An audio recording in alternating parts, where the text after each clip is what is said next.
Como eu já havia dito e já havia convidado a todos vocês, hoje nós recebemos as candidatas à reitoria da Univap, Universidade do Vale do Paraíba, as professoras Sandra Maria Fonseca da Costa, atual vice-reitora da universidade, e Ângela Cristina Crabe, atual presidente da comissão permanente do vestibular. Eu agradeço a presença e dou um muito bom dia, bem-vindas à nossa bancada.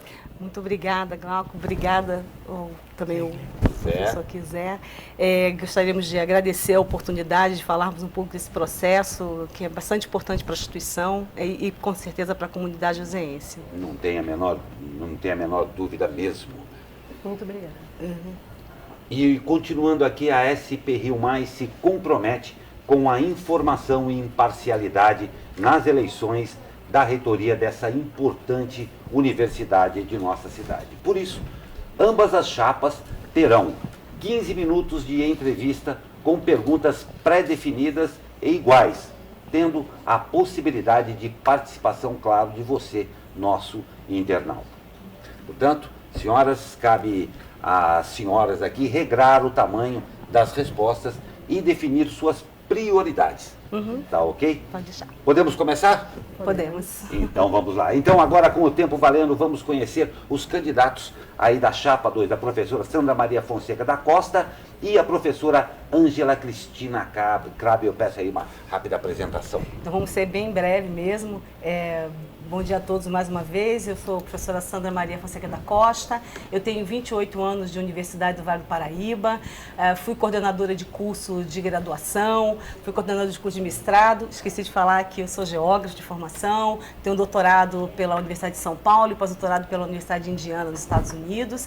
E nos últimos 7 anos eu tenho atuado como vice-reitora e pró-reitora de pesquisa e pós-graduação da universidade.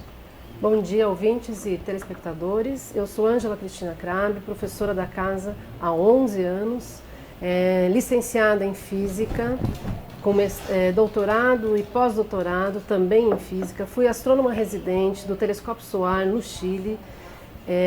Atualmente sou presidente da Comissão dos Processos Seletivos do Vestibular, responsável pela organização e execução.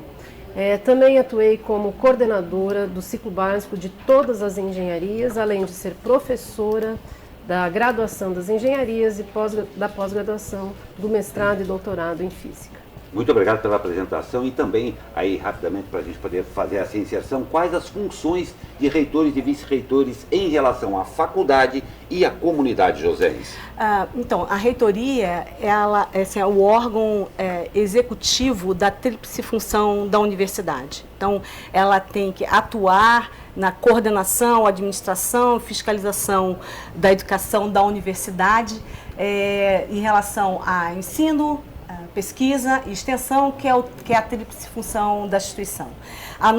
O nosso estatuto, que coordena, e na realidade é como se fosse a carta magna da universidade, ele pressupõe 22 artigos vinculados à ação do reitor. Dentre esses, um que a gente considera bastante importante é aquele relacionado à articulação que a reitoria, junto com a vice-reitoria, obviamente o reitor e a vice-reitoria, tem que fazer junto à sua comunidade, em termos de dar visibilidade à instituição e trazer para dentro da universidade as parcerias importantes que movem a instituição no seu dia a dia. Então, assim, de uma maneira muito breve, a gente sabe que ele tem que ser um líder agregador das pessoas, ele tem que ser coordenador das ações institucionais. Então, realmente é um órgão que ele tem que cumprir o estatuto, mas ele também tem que cumprir essas outras funções aqui relatadas. O vice-reitor, ele substitui o reitor em sua ausência e ele também auxilia conforme demandas do reitor, fazendo uma gestão conjunta. Vamos falar agora da questão da educação, né? A Univap conta hoje com 40 cursos, né, de graduação, e a gente quer saber quais são as metas de vocês em relação a esse ponto dos cursos? Ok. É muito difícil a gente falar de todas, né? Porque é uma proposta bastante extensa e fundamentada, mas assim, a principal, as principais propostas, além de modernizar a nossa graduação, a gente tem que mostrar também os nossos diferenciais. Então, o que a gente pensa nesse processo todo? A gente precisa fazer uma reestruturação da nossa matriz curricular e montar currículos baseados em habilidades e competências, porque é isso que o mercado hoje apresenta para o profissional, um profissional que ele seja proativo, que trabalhe que consiga trabalhar em equipe, e currículos baseados, simplesmente lineares, baseados em conteúdos, não proporcionam isso ao nosso aluno. Então, essa é uma mudança que a gente vai ter que fazer, é uma coisa bastante imediata. A gente vai ter que introduzir metodologias ativas, como orientação didático-pedagógica, que também o aluno não, ele nessa proatividade hoje do aluno, ele é também um agente do processo educacional. Então, ele não é mais ele sentado lá e o professor conduzindo o processo. Tem que haver essa interação, e as metodologias ativas pressupõem essa interação necessária para você ter um ensino mais dinâmico. A gente propõe criar cursos de graduação em tempo integral, que é uma coisa importante para a universidade, para aproveitar não só a nossa infraestrutura, mas também os nossos docentes lá presentes. Alguns cursos a gente quer também propor a criação da opção dos nossos alunos de dupla diplomação. A gente está hoje num mercado globalizado, nossos alunos eles têm que sair aptos também a atuar no cenário global, então propor cursos com essa característica é uma coisa importante, ampliar a internacionalização da instituição. A gente também quer propor para alguns cursos que o aluno consiga sair também com um mestrado, como está sendo proposto agora pelo ITA, inclusive. Buscar e ampliar parcerias com o setor produtivo, com o terceiro setor, com o poder público, para que a gente possa ampliar a oferta de bolsas para os nossos alunos. Atualmente, são 50% dos alunos que têm algum tipo de bolsa, e a gente quer ampliar isso. E aí há vários outros aspectos que a gente propõe, mas esses são os pontos assim, core da nossa proposta. Perfeito. E hoje o mercado educacional oferece muitos cursos de ensino à distância ou tecnólogos, como alternativa mais barata de graduação. A chapa de vocês tem pretensão de realizar algo aí do tipo? Então, hoje a universidade já oferece 4 cursos de graduação no formato tecnólogo. Alguns com muito sucesso, como por exemplo, o curso de gastronomia. Então, a gente pode e deve ampliar a oferta de cursos nesse formato, porque são cursos de menor extensão e a gente pode praticar preços um pouco menos, ou melhor, um pouco mais acessíveis para a nossa clientela, principalmente. Mas, em relação ao EAD, a gestão do professor Jair já inseriu disciplinas nesse formato dentro dos currículos existentes. Mas, óbvio, a gente não pode fugir da oferta de EAD, hoje é uma realidade no cenário educacional, mas a gente tem que fazer isso com muito cuidado, primando pela qualidade, não pelo sucateamento da educação, porque não é porque a gente vai ofertar um curso EAD que ele vai ser de péssima qualidade e não vai proporcionar ao aluno uma inserção no mercado. Então, a gente precisa, primeiro, para isso, credenciar a instituição para a oferta de cursos EAD, porque a universidade não está credenciada para isso. Então, esse é o primeiro trabalho, junto ao MEC, fazer esse credenciamento. Para depois, então, a gente fazer um trabalho de desenvolvimento de cursos dentro dessa proposição. E existe algum planejamento ou plano para fazer com que a faculdade, com que a universidade seja mais acessível e que a inadimplência seja reduzida? Então, tem um detalhe que muita gente desconhece, mas a Univap ela é uma mantida da FVE. A FVE ela é a responsável financeira pela instituição. Então, o que a gente pode fazer? A gente tem, só para vocês terem uma ideia, a gestão atual da FVE conseguiu diminuir a inadimplência institucional. Foi todo introjetado um processo de trabalho em conjunto para diminuir essa inadimplência, que hoje está na casa de 5% a 7%, menor do que a praticada no mercado hoje, que gira em torno de 10%.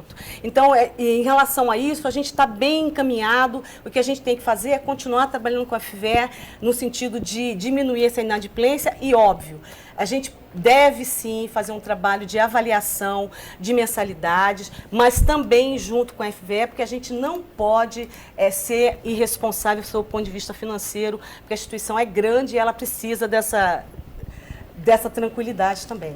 Você tinha colocado a questão da inserção como uma plataforma mais geral para todos os cursos. Todos os cursos, né? É.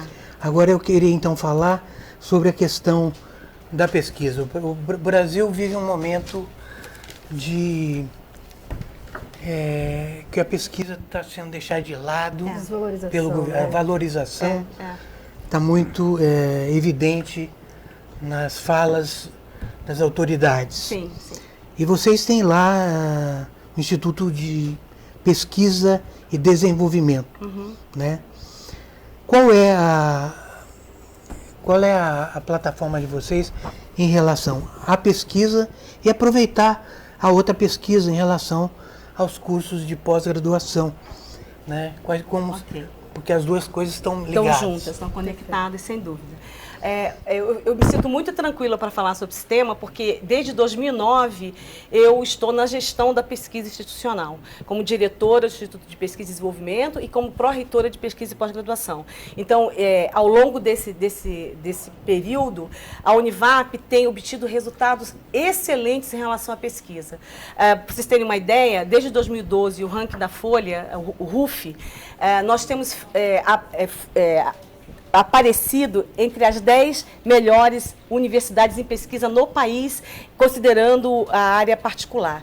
No estado de São Paulo, a Univap está, no último RUF principalmente, como primeira instituição... Nos últimos 8 anos Nos também. últimos 8 anos, a gente tem figurado entre as 10, aliás, no estado de São Paulo, a primeira universidade particular em pesquisa, na frente de outras instituições que já são conhecidas desse cenário educacional no estado.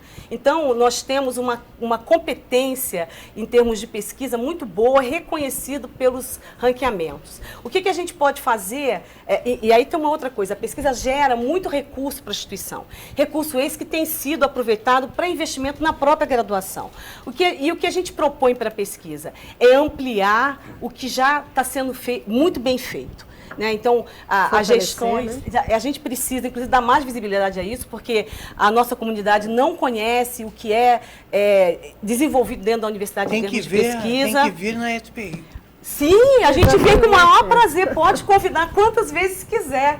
Eu amo falar da nossa universidade e amo falar das nossas conquistas, que são grandes. Então, a nosso objetivo... Aí tem uma proposição que é, sim, ampliar a oferta de cursos de estrito senso profissional, principalmente o direito, que a gente não obteve muito sucesso nos últimos tempos.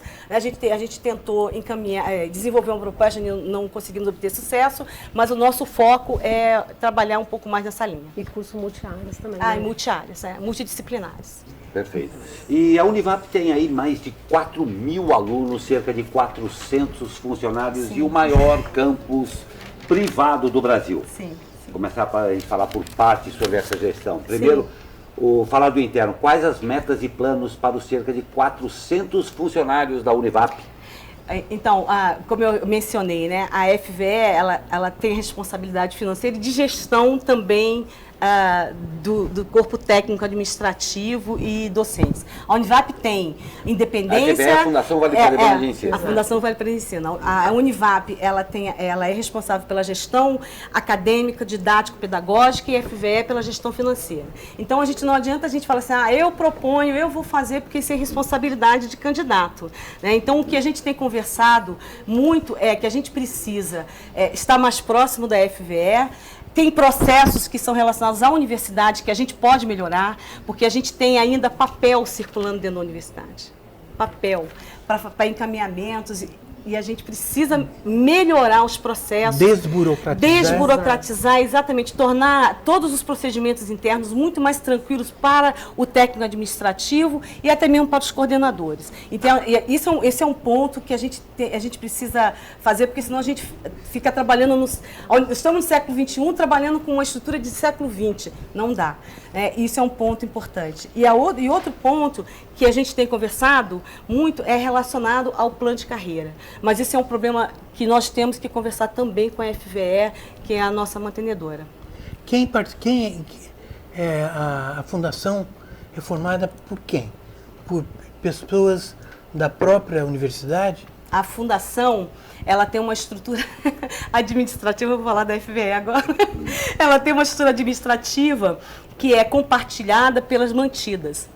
Então, as mantidas são o parque, a Univap e os colégios. Então, na parte financeira, contábil, de DP, de TI, é tudo estrutura compartilhada. Então, tem um presidente e essa estrutura compartilhada. Okay. Nós estamos aí já com 1 minuto, rapidamente, sobre o campus. No ano passado, existiram alguns casos de roubo de carro dentro da universidade. Qual o posicionamento de vocês sobre a segurança interna e, claro, também sobre a manutenção do campus? Então, de novo, né? Aí a gente entra no campo da FVE de novo, mas esse é um assunto bem interessante, porque esses problemas que aconteceram no passado, eles foram resolvidos em cooperação Univap-FVE, um sistema de câmera que nós havíamos instalado com recurso de projetos dentro do campus, que possibilitou a detecção dos autores desses crimes.